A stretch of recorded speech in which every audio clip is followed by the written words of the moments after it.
اگر شوہر بیوی کی موجودگی میں اٹھ کر کوئی کام کر لے تو گھر کے لوگ تانا دیتے ہیں کہ تجھے کیا ہو گیا، تو بیوی سے کام کیوں نہیں کرواتا، اپنے کام تو خود اپنے ہاتھ سے کیوں کر لیتا ہے۔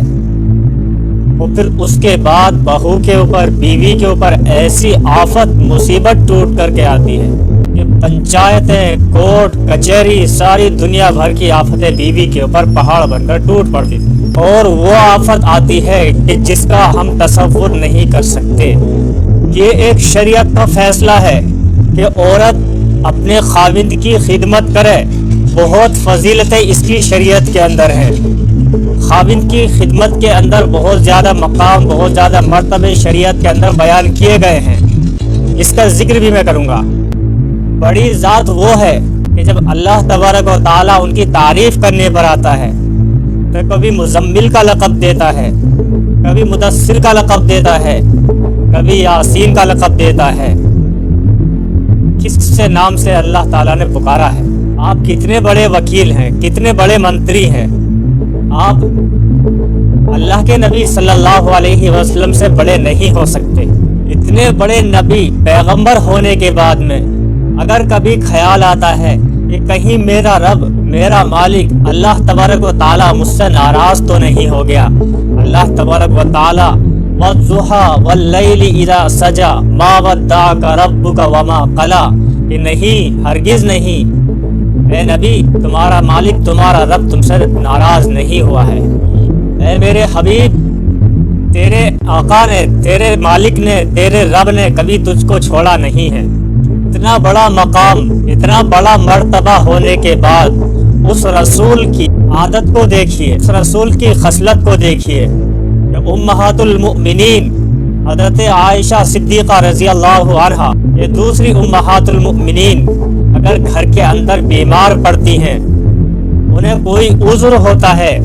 اللہ کے نبی صلی اللہ علیہ وسلم خود اٹھتے ہیں اور اپنے ہاتھ سے جھاڑو لگا دیتے ہیں، اپنے ہاتھ سے برتن صاف کر لیتے ہیں، روٹی پکانے کا کام، کھانا بنانے کا کام خود اپنے ہاتھ سے کر لیتے ہیں۔ یہ اس ذات کی زندگی ہے کہ جس سے بڑا نہ تو کوئی وکیل ہے،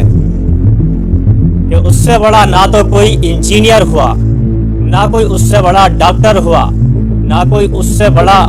ایم پی ہوا، نہ کوئی اس سے بڑا ایم ایل اے ہوا۔ میرے پیارے آقا صلی اللہ علیہ وسلم ہوئے، ان کا مقام آسمان کے اوپر بھی بڑا مقام ہے، اس زمین کے اندر قیامت تک ان کا مقام رہے گا۔ امہات المؤمنین حضرت عائشہ صدیقہ رضی اللہ عنہا جب شادی ہو کر، نکاح ہو کر اللہ کے نبی صلی اللہ علیہ وسلم کے مبارک تشریف لائیں، آپ کی چھوٹی سی عمر تھی، آپ کو آٹا گوندنا نہیں آتا تھا، تو وہ شہنشاہ جو دونوں جہاں کا شہنشاہ ہے، جس کو لقب ملا ہے آخر الزماں کا، محمد صلی اللہ علیہ وسلم اپنے ہاتھوں سے آٹا گوندھ کر امہات المؤمنین حضرت عائشہ صدیقہ رضی اللہ عنہا کے سامنے پیش کرتے ہیں۔ اب اس کے بعد میں آپ ماں اور بہنیں اگر میری بات کو سن رہی ہیں تو میرے خیال سے شاید خوش ہوں گی کہ اب تو آپ کو روٹی بنانے کی ضرورت ہی نہیں ہے، کہ مولانا صاحب نے روٹی بنانے سے منع کر دیا ہے، شوہر ہی کھانا بنائے گا، شوہر ہی کپڑے دھوئے گا، شوہر ہی برتن دھوئے گا،